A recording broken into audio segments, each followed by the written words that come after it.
So I gotta refill my spray. I'm kind of show y'all how I do my spray.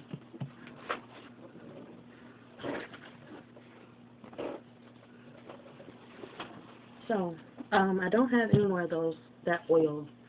It was like a skin oil. It was specifically for skin.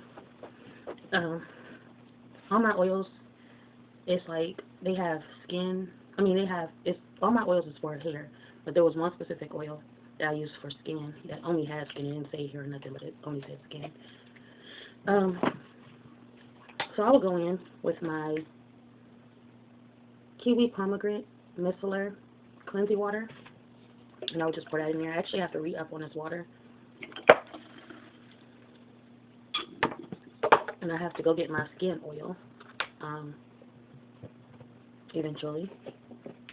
So I add that skin oil to this, the one that I have to re-up on, and now I add this.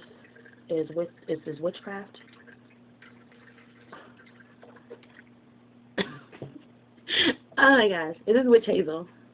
Witch hazel. I add some of that in there. I don't fill it up or anything, but I add that in there because my skin is just like I said, I have sensitive skin, so this will be my little spray. I would add like an oil. I could go get a baby oil or some type of oil that's good for the skin. I think I'm gonna go get the baby oil just so I can have some type of oil in it. But this is what I use for when it comes to moisturizing my skin. I don't fully moisturize it. I just use this because my skin is sensitive. And with witch hazel, it's relief from skin irritations. My skin get irritated a lot, and that's kind of what drew me in with this. So yeah.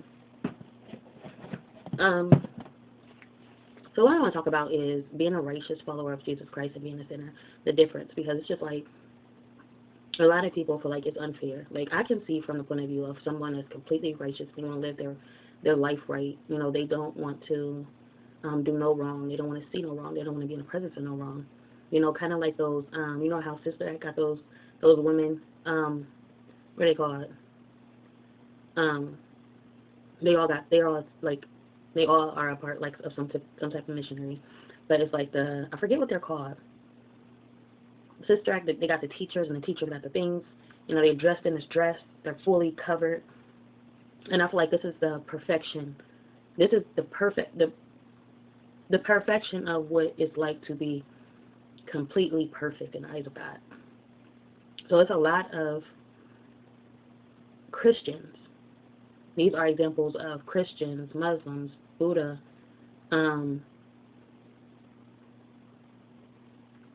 pagan, all that falls in that category of this is me. You know, this is my life. This is how it's set up. I'm perfect. Everything on this list I do accordingly, and I don't mess up at all. So these type of people that it's just like, they look at you like you're imperfect. You have flaws. You're a distraction. I have to look away. I have to turn the other cheek. They don't discuss a lot. They don't talk about a lot, especially like when it comes to faith. They don't talk about their faith at all. It's about living a righteous life completely, and that's it. So when these people are not considered sinners, but the sinners, they embrace, they expose, they tell it all, they express, they're creative, they're just like a well that just keeps overflowing. The ones that's righteous is more, you know, that well that has that water in it, but you put the cover on top of it and it's just secure. There's no overflowing, there's nothing, you're just stagnant, it's that stagnant faith. You know, I'm stuck in one place with my faith, and that's where I want to be. I have my mind made up, you know, fixated mind. This is what it looks like to be perfect. This is where a lot of believers see perfection. Just as you would see, you're a woman that, you know, it's just like this woman or this man, you know, they're perfect in your eyes. You know, they got nice clothes. She got on, her makeup is on T, you know, stuff like that. You got the perfect home. you know, the perfect life, the perfect car, the perfect family. This is how the sinners look at the righteous, look at the Christian. I'm not gonna say righteous because you can be, you know. So righteousness is like it falls in between the sinner and the Christian. So this is how the sinner looks at the Christian or looks at the Muslim. You know, what is a Christian or a Muslim or, you know, of that nature, but a full breed. You know, you're a full breed to your spirituality. You're a full breed to your religion. You have your mind made up. There's no, you know, extras in your bloodline. Let's say this is a Christ-like blood. You are not mixed with anything. So it's easy for you to continue on. When you're a sinner, it's like you're mixed with this, that, and the third. You're kind of immature. So yeah, and this just leads me back to, you know, that boat. There's that boat in that water that's waiting for you. But being a Christian or a Buddhist or, you know, any type of person that is fixated in their faith or their religion and having their mind made up, that boat is right there waiting for them, you know. But a person like a sinner, that boat, they have to go out and they find that boat. They may have to go out into the waters. You know, they don't even know that boat is theirs. You know, that can be their boat sitting right there. But they go out to the dock and sit on the dock and just, like, take a swim. And then later on, you know, if they're looking at that boat and they're walking by that boat like, that's not my boat. I don't think that's my boat. But it was their boat. But they are mixed in faith. And so, therefore, they're kind of indecisive or they don't have their mind made up about, you know, they're doubtful. They're feeling resentment towards the situation, towards that boat, because it's a lot going on. So what I wanted to speak on is just that a lot of people, like I said, I can kind of look at it from another perspective now, because now that I feel like I'm in a righteous position of, you know, between a sinner and then between a person that's just perfect, you know, in a Christ-like life.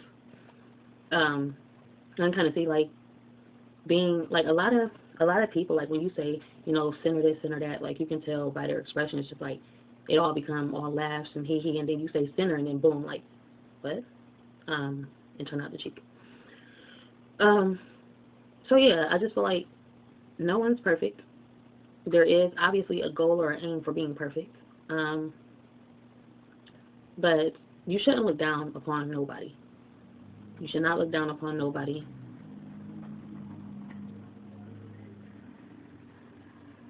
And I forgot where I was going with that, but I was going somewhere.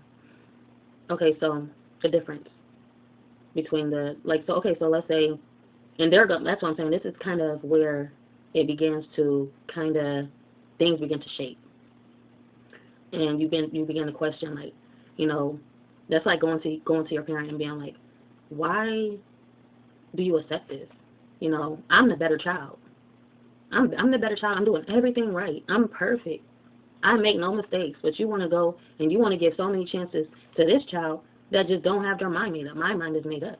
You know, and that's kind of the argument, you know, between in the Christ world or religious world or in this type of dimension. That's the fighting grounds between the two. Like I said, in every level in life, there's that level where you're not about your faith and it's just you're living life, but you have different intentions. But everything is happening on the same plane, but for different reasons. Same situation, different location, every plane. So it's just like, so when you talk about this lifestyle, like I said, a lot of people just be like, you know, they don't understand. And before you can understand, you don't get the chance to understand. So that's why I say, like, I'm a firm believer in God gives chances to sinners. Sinners are where God works the most. And the question will be, well, why don't God work as much on the righteous or the ones that are so perfect? Or, you know, I've been working so hard to be perfect in your eyes. It's like having that perfect wife. I'm that perfect wife. I make you dinner. I clean up. I fold your clothes. I make sure you're good. But you rather be over here with the one that's not perfect, the one that got a lot going on, the one that, you know, their house isn't as clean as ours, as I keep it. They're not fit to be a wife, but you still try to go over there and work on this person, you know, to be your wife or to be your husband. You're constantly working on this person But it's like, it's kind of like God would be saying like, why do you feel this way? You're perfect, right? You clean your house. You keep the house clean. You make me breakfast. You make me dinner. You make me lunch. You do stuff for the kids. It's all perfect. Your mind is perfect. There's nothing wrong with you. You know, you're perfect. There's no flaws. So what would I help you with? What do you need me for? At least I'm needed over here. What do you need me for? You know, to sit there, you know, and just be there, because, you know, everything's perfect on this end. And that's the thing about life. When something is too perfect, it's like, I want to do something else. I want something over here to be a certain way. Like, I'm being more, you know, I got room to think. I got more to, you know, it's like an area in your life that's calling out to you. Like, you can always make your life better. You can always work on you. You know, I'm not saying that, you know, being that perfect woman, it's just sometimes your stubbornness can get in the way. You know, the fact that you don't understand the situation, and the fact that you want me all to yourself without helping over here, or just living my life. And if living my life means that I'm supposed to be over here as well, and you can't understand that, then maybe you aren't so perfect. Maybe you need work on yourself. But that's the thing about people stuck in their faith, Christians and stuff like that. I keep saying Christians because Christians is like the most common denominator. Like, you can really understand, oh, yeah, I know what a Christian does, but if I throw out all those other religions, it's kind of like, you know, I don't know what they do. I'm not familiar. So we're more familiar with Christians, so I'm going to keep saying Christians. You know, Christians is that wife over here that is so perfect, and she's kind of got giving snares to the other woman over there, or the other man over there, or he's giving snares to the other man over there. Like, why? You know, that's what that life is. But then you got this life, and it's just like, where are you going to go? Just like I said, eventually I'll be going to do this daycare. Like, I'm going to go apply for this daycare. Well, I'm going to go return an application to this daycare because they seem imperfect. They seem like they have so many flaws. And sometimes, you know, maybe that's where you fit in the most, with those who have so many flaws, because it keeps your life optimistic. It keeps you optimistic. And that's what I don't understand about Christians. Why are they not optimistic? Why are they quick to judge? Why are they quick to throw snares? And then you would think, like, are you really of God? And that's what we used to think, and that's where the world turned and start judging Christians or people like that. The fact that they do that is because they have a lot of discernment. In their journey or their walk with Christ, they learned discernment. So when you're walking with Christ, you know when to turn the other cheek. You know when to cover up that ear. You know when to do this.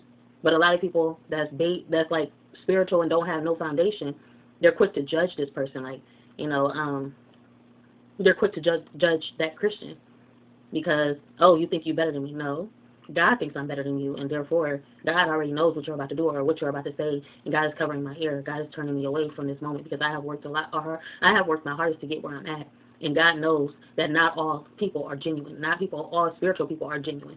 A lot of spiritual people have bad intentions. So therefore, when I'm turning my other cheek, or I'm saying this or I'm saying that, or you notice that I'm not really interacting with you or engaging in your conversation, or I'm red lighting you and this and that, it's because God wants me to, because you're not good for me.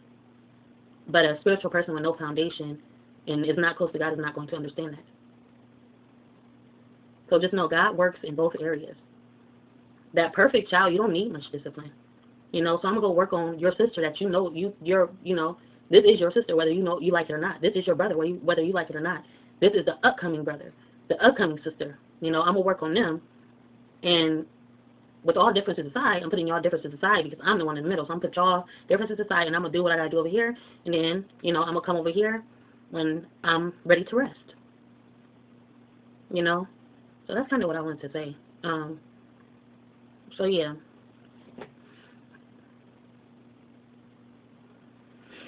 So, yeah, sometimes I use this on my face as well, though. I used to break out a lot, like, around my neck. I used to break out like crazy. But ever since I've been doing this, I have not broken out. I just need my oil, so I'm missing the third ingredient. Once I get my oil, we all good. So, yeah.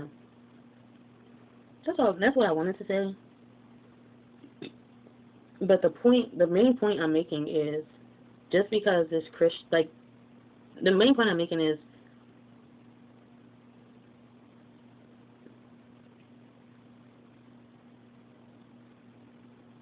I'm not going to say don't judge, don't do this, don't do that.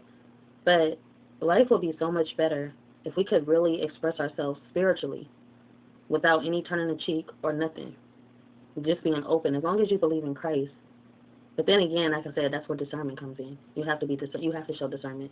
So it's just like the conversations, I guess. I don't know. Learn not to be so judgmental. Okay, so I feel like that's where Christians, well, people such as Christians need to work. Learn not to be so judgmental. I know that you've grown to a certain point, you know, and that's why I say I don't even think like saying this is, you know, even a good idea or good advice, because I know that God put people in certain positions. So it's like if this older woman or this older man or this person has been in worship service for a long time, it's meant for them. That's what's meant for them, you know. So the fact that they're not open or vulnerable to the situation, or they're not listening, is because they was put in a position to where they were put in a position to where God put them in that position. God told them not to listen, you know.